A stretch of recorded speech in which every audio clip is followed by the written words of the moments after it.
शेतकरी बांधवांनो, आता हा जो काही प्लॉट दिसतोय तर हा तुटून किती दिवस झाले आता? 1 ते 1.5 महिना. दीड महिना झाला. दीड महिना तुटून झालेले आहे.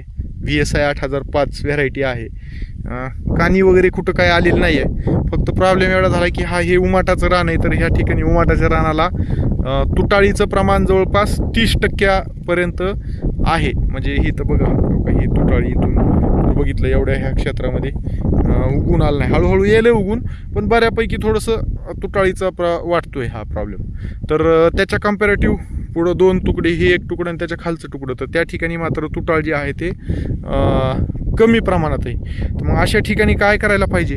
आता सरसकट इकडं जर बघितलं, ह्या भागामध्ये पण या ठिकाणी प्रचंड तुटाळ झाल्या. मग अशा ठिकाणी आपण काय करायला पाहिजे की एक चांगली लाईन धरून व्यवस्थित पाणी जे आहे ते देऊन हे तुकडं पूर्णपणे मोडून टाकायचं आणि ह्याच्यातलंच चांगले बेट जे काही तयार झालेले आहेत, जसं आता हे उत्कृष्ट बेट आहे, कुठल्याही प्रकारचा ह्याला प्रॉब्लेम नाही, गवती वाढ नाही आहे, पोंगीमर नाही आहे आणि व्यवस्थित उगून आले, असे जे आहेत ते बेट आधी पाणी व्यवस्थित देऊन रान थोडंसं बिलबिल होईल अशा पद्धतीनं, म्हणजे आपल्याला ह्याचा जारव्यासहित खालचं सगळं काढता येईल अशा पद्धतीनं आपण ते पाणी द्यावं.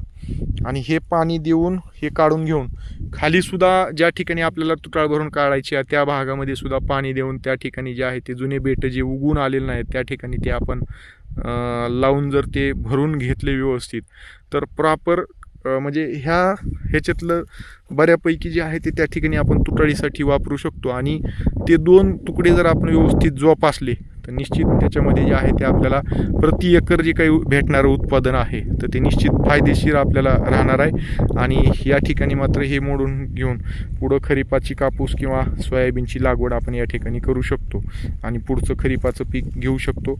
आणि त्या ठिकाणी मात्र तुटाळ भरून काढून चांगलं उत्पादन आपण त्या ठिकाणी जे आहे ते घेऊ शकतो.